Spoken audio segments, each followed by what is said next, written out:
सच्चाई का चराग। एक पुरसुकून गांव जिसके चारों तरफ सुनहरी गंदम के खेत फैले हुए थे, वहीं एक लड़का रहता था जिसका नाम अयन था।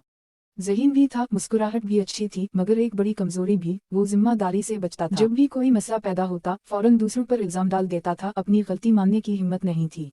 एक शाम गांव में एक बड़ा मुकाबला ऐलान हुआ। इमाम साहब ने खूबसूरत पैतल का चराग बनाया था जिस पर कुरानी आयत नक्श थी। वो चराग उस बच्चे को दिया जाना था जो अगले 10 दिनों में बेहतरीन किरदार दिखाए, सच्चाई, मेहरबानी और जिम्मेदारी। अयन की नजर फौरन इस चराग पर टिक गई। किरदार बेहतर करने के लिए नहीं, बल्कि सिर्फ इसलिए कि वो चराग इसके कमरे में ट्रॉफी की तरह सजाए।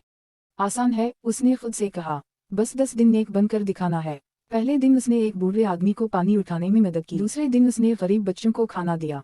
गांव वाले मुतासिर हुए, मगर अयन जानता था कि वो ये सब अल्लाह के लिए नहीं कर रहा, सिर्फ इनाम के लिए। चौथी रात इमाम साहब ने बच्चों को मस्जिद में जुमा किया और हर एक को एक छोटा सा मिट्टी का गमला दिया जिसमें एक बीज था। इसे लगाओ, पानी दो, ख्याल रखो और आखिरी दिन वापस लाना। इमाम ने कहा, तुम इस बीज के साथ जैसे बर्ताव करोगे वो तुम्हारे दिल की हालत जाहिर करेगा। अयन गमला घर ले आया और पूरी कोशिश की, पानी, रोशनी, अच्छी मिट्टी, मगर बीज ने इनकार ही किए रखा। दिन गुजरते गए और गमला खाली रहा। इधर बाकी बच्चों के पौधे खूब बढ़ रहे थे। अयन घबरा गया, अगर मैं खाली गमला ले गया तो सबके सामने शर्मिंदा हो जाऊंगा। और वही किया जो हर बेईमान शख्स मुश्किल में फंसकर करता है, झूठ। सुबह सवेरे उठकर बागीचे से एक छोटा पौधा निकाला और अपने गमले में लगा दिया। आखिरी दिन मस्जिद में सब बच्चे जुमा हुए।